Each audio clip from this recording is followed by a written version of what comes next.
The wilderness. The wilderness was a place of danger and beauty. The dense forest stretched out before me like an endless sea of trees. The air was thick with the scent of damp earth and decaying leaves.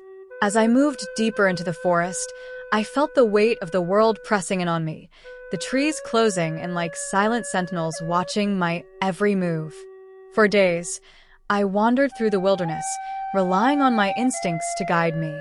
I didn't know what I was looking for exactly, but I couldn't shake the feeling that I was getting closer to something. The deeper I went, the more it felt as if I was being drawn towards something, some force that I couldn't yet understand. And then, on the fourth day of my journey, I found it. It was an old ruin, hidden in a clearing deep in the heart of the forest. The stone walls were overgrown with moss, and the once grand structure had long since crumbled into disrepair. Yet, there was an undeniable sense of power emanating from the place, an energy that seemed to pulse through the ground beneath my feet. This, I realized, was the place where the mask had originally been kept, hidden away by the ancient priests. And it was here that I would find the answers I had been searching for. A hidden secret. As I ventured into the ruin, the air grew colder. The oppressive weight of the forest seemed to lift, and I found myself standing in the center of a large, circular chamber. At the far end of the room, a pedestal stood, and on it, there it was. The mask. But it was not the same mask that I had seen in the shrine. This mask was far older, darker in its design. It was made of a deep, ebony wood, intricately carved with symbols I did not recognize. The air around it hummed with an eerie energy, and I could feel the presence of something ancient, something beyond my comprehension, lurking within the mask's depths. I approached cautiously, my heart pounding in my chest. I knew I was standing at the crossroads of something monumental, something that could change everything. But before I could reach the mask, I heard a voice behind me. "Do you really think you can control it, Obinna?" The return of Ezekiel. I spun around to face the voice. Standing in the shadows of the ruin was Ezekiel. He looked different, haggard, worn by time and the wilderness, but the fire in his eyes was still the same. He had found me. "You," I whispered, my voice hoarse with disbelief. "I thought you were gone. I thought the village had banished you." Ezekiel stepped forward, his face twisted with a mixture of anger and desperation. "They didn't banish me, Obinna. They sent me away because they feared what I would become. They feared the power of the mask." I swallowed hard, feeling the weight of the moment settle over me. "What do you want, Ezekiel? Why are you here?" He smiled bitterly. "I'm here to take what's rightfully mine. The mask is not just a symbol, Obinna. It's the key to power, real power. And I won't let anyone, not even you, stand in my way." The tension between Ezekiel and me hung in the air like an unspoken challenge, a silent acknowledgement that whatever happened next would change everything. I had found the mask, the ancient relic that had both haunted and consumed us all.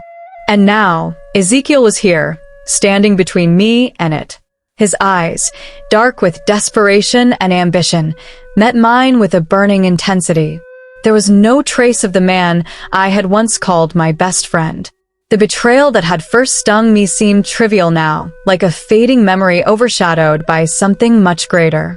"You're here to stop me, aren't you?" Ezekiel's voice was a low growl, thick with anger and frustration. "You think you can protect them all from this power? From what they truly deserve?" I took a step back, my mind racing, trying to piece together everything I had learned in the last few days.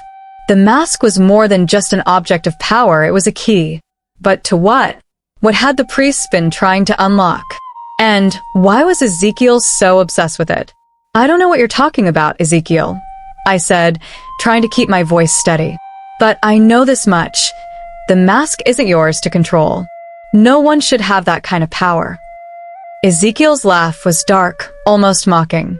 "You still don't get it, do you? You never understood me, Obinna. You never understood what I saw in the mask. It's not about control. It's about freedom, the power to reshape the world, to take what's ours." I shook my head, the weight of his words sinking in. There was no reasoning with him, no bringing him back to the man he once was. Whatever had driven him to steal the mask in the first place had twisted him beyond recognition. "Ezekiel, please," I said, my voice softer now. "You don't have to do this. It's not too late. We can stop this together." But Ezekiel wasn't listening. His eyes were locked onto the mask, a look of reverence mixed with madness creeping into his expression. "You've always been weak, Obinna," he said, his voice laced with bitterness. "That's why you'll never understand. You've spent your life following the rules, following the village, the elders. But me? I'm not bound by their lies. I'll use this mask to bring power to those who deserve it, to rewrite everything." I could see now that the man standing before me was no longer the Ezekiel I had known. This was someone else, someone consumed by the same hunger for power that had destroyed the ancient priests who had created the mask. I had to stop him. The consequences of allowing him to take the mask would be catastrophic, not just for the village, but for everyone. But how could I do that? How could I face my best friend, my brother, and take the mask from him? The struggle for control. Without warning, Ezekiel lunged toward the pedestal, his hands reaching out for the mask. I moved quickly, grabbing his arm and yanking him back, my heart pounding in my chest. "Stop," I shouted, struggling to keep him at bay. "This isn't you, Ezekiel. You can't let this mask control you." For a moment, I thought I saw a flicker of hesitation in his eyes. But it was gone as quickly as it appeared, replaced by a cold, unrelenting determination. "You don't understand, Obinna," he hissed. "This is the only way. The power of the gods is within my reach, and I will not let you, or anyone else, take it from me." With a strength I hadn't expected, he shoved me away, sending me crashing to the ground. I scrambled to my feet, my pulse racing. Ezekiel was consumed by his desire, and there was nothing left of the man I once knew. I reached for my weapon, an old hunting knife I had kept with me for protection. It was small, but it was all I had. With a final burst of adrenaline, I rushed toward him, hoping to stop him before he could reach the mask. But just as I closed the distance, something shifted in the air. The ground beneath us trembled, the air thickening with a heavy energy, as though the very fabric of reality was beginning to crack. The mask's awakening. The mask, once a symbol of the divine, now a vessel of power, began to hum, a low, vibrating sound that filled the chamber. It was as if the mask itself was alive, awakening to the presence of the two men who sought it. Ezekiel froze, his eyes wide with a mixture of awe and terror. For the first time since I had found him, there was a flicker of uncertainty in his gaze. "What's happening?" he whispered, his voice trembling. I had no answers. All I knew was that something was shifting. The mask was reacting to us, specifically to Ezekiel, and I could feel its power growing stronger by the second. Suddenly, the air around us grew cold, and a gust of wind swept through the chamber, knocking both of us to the ground. The mask seemed to pulse, glowing with an eerie, unnatural light.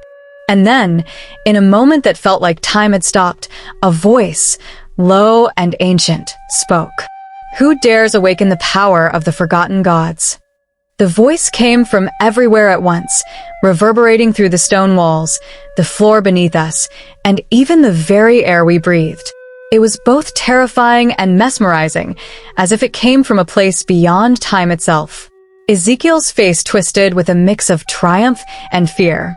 I am the one who seeks the power. Silence. The voice interrupted him, its command undeniable. "You are but a fool. You seek what cannot be controlled. You are nothing." I looked around, unable to see where the voice came from, but I could feel its presence everywhere. The power of the mask was awakening, and it was not pleased.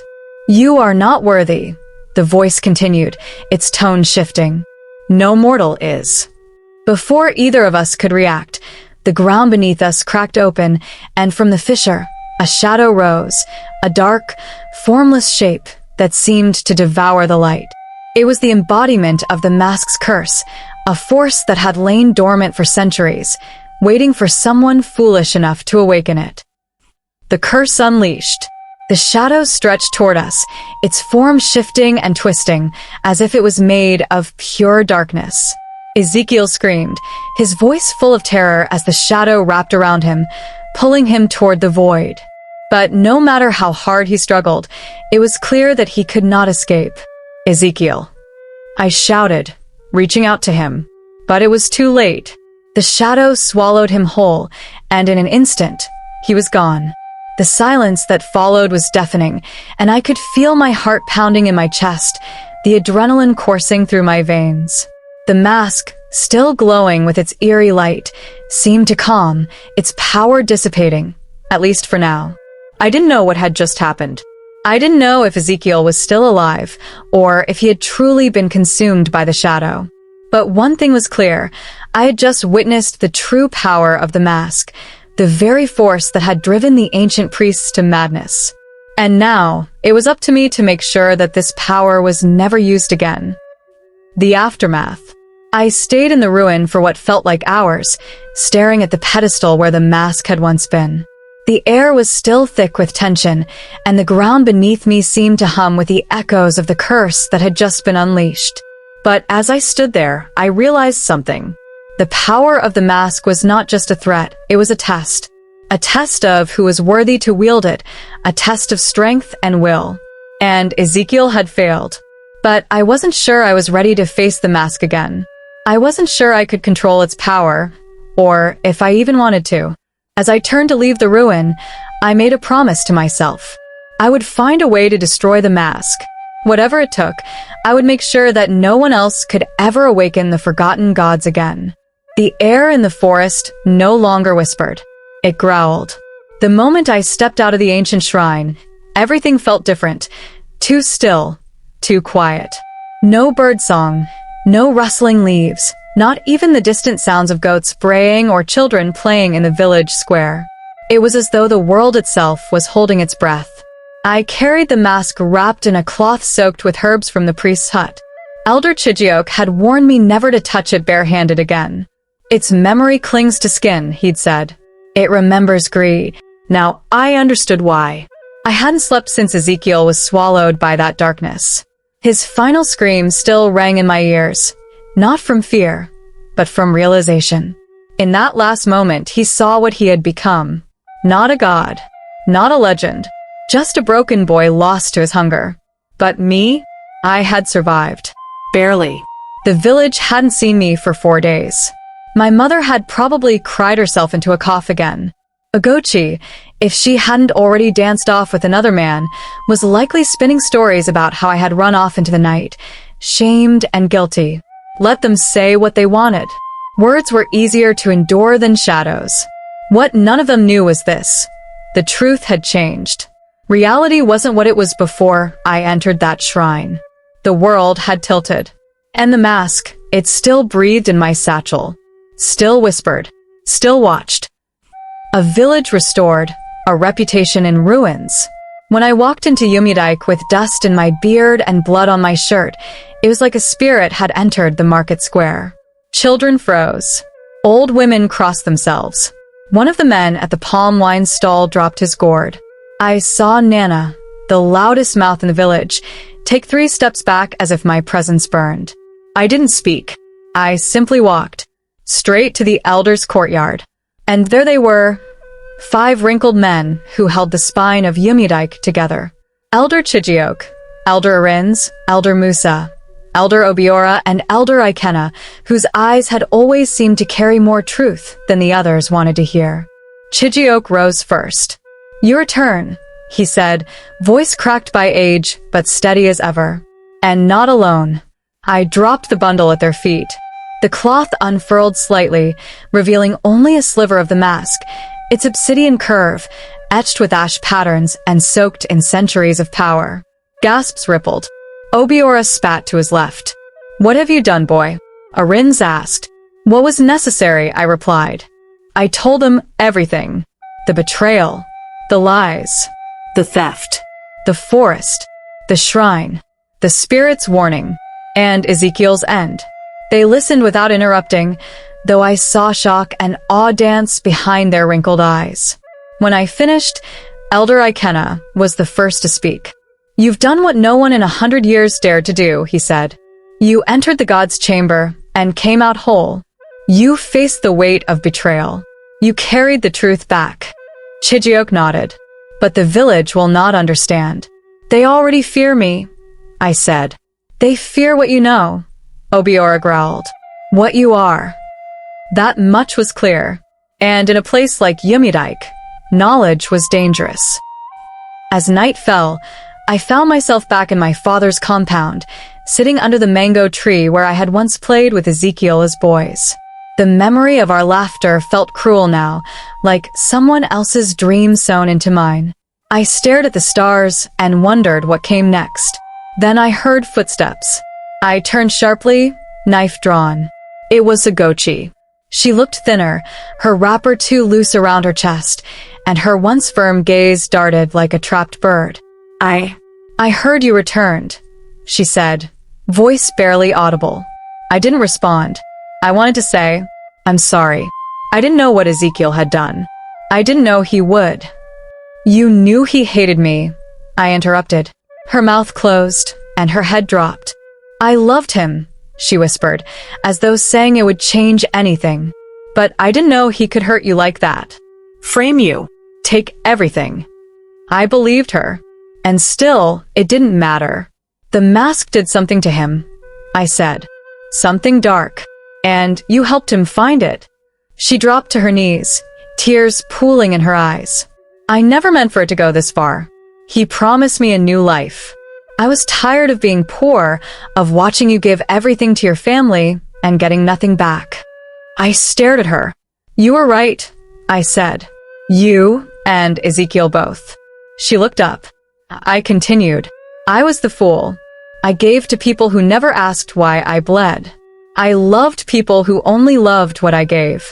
But not anymore. She sobbed. I let her. Then I turned and walked back into the house, closing the door behind me. Agochi never came back. The elders' judgment. 2 days later, the elders summoned a village gathering. Everyone came. Word had spread like wildfire. Obinna, the cursed one, had returned with a mask. Some came out of curiosity. Others came with fear etched deep in their skin. A few even came with stones in their pockets. Elder Chijioke stood. Obinna has brought back the relic of the gods, he declared. A mask last seen when the earth cracked with famine and 3 shrines burned to ash. Gasps. He did not seek it. It found him. Through betrayal, through blood, through sacrifice. Murmurs. And now we must decide, will Yumidike keep this relic or bury it forever? A hush. Then, from the back, a voice shouted, burn it. Another cried, no, it is power. Another, he should be exiled. He brings curses. I stepped forward. I was framed by the man you praised, betrayed by the woman you envied me for loving, hunted by my own kin. I walked through fire, not to steal power, but to find the truth. I took a breath.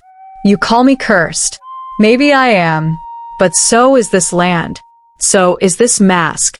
We are all cursed when we trade love for envy, truth for silence. Silence. Then Elder Ikena rose. The mask shall be sealed, he said, not destroyed. Power does not die, but it can be buried. Obinna will do it alone. He will walk into the earth, seal the chamber, and return empty-handed. Then, and only then, will this chapter be closed. I nodded. I was ready. The burial. They led me to the hills beyond the river, land no one farmed, where the earth was red and slick with secrets. I carried the mask in a box carved from Irako wood, sealed with prayer. As I descended into the hidden cavern, torch in hand, I thought of everything. The goats. The day of the lie. The laugh Ezekiel gave when the guards took me away. I reached the final chamber, a natural dome with jagged rock teeth. I placed the box in the center, poured libation, spoke the ancient tongue Elder Chijioke had taught me, and sealed the chamber with earth and stone. No god screamed. No shadows wept. Only silence. When I returned to the surface, It was dawn. The sky was bruised with orange, and the air smelled like rebirth. The last laugh. It's been 3 moons since that day. The village is quieter now. Ezekiel's name is no longer spoken. Ogochi left for a distant town, pregnant with no one's name. My family, my mother, brothers, cousins, now speak to me with lowered voices and hesitant respect. They know I'm not the same. I still help them, but now I say no more often, and they listen. I walk alone most days, tending to a small farm near the river. I don't need much, just peace. And yet, sometimes, in the hush of twilight, I hear a sound. Laughter. Not mocking, not bitter. My own. Because after everything, after the shame, the exile, the hunger, the pain, I returned not with riches or revenge, but with truth. And truth is the one thing no mask can ever hide. I was framed by my best friend, but I got the last laugh. What do you think the mask truly wanted from Obinna? Was Ezekiel just evil, or lost in something bigger than him? Should Obinna have exposed the truth or stayed silent? Was the shrine a place of power or punishment? Would you forgive a friend who betrayed you like Ezekiel did? Was Ogochi really sorry or just scared? Did the village deserve Obinna's protection after everything? Was burying the mask the end, or just the beginning? What did the final laugh really mean? Can anyone ever truly escape a curse like that? Drop your thoughts in the comments. What would you have done with the mask? Like this video if the ending gave you chills. Subscribe for more dark and emotional stories like this one. Share this with someone who understands betrayal. Turn on the bell so you never miss what happens next. Comment below, was Obinna a hero or just lucky to survive? Stay with us, because sometimes the curse isn't done yet.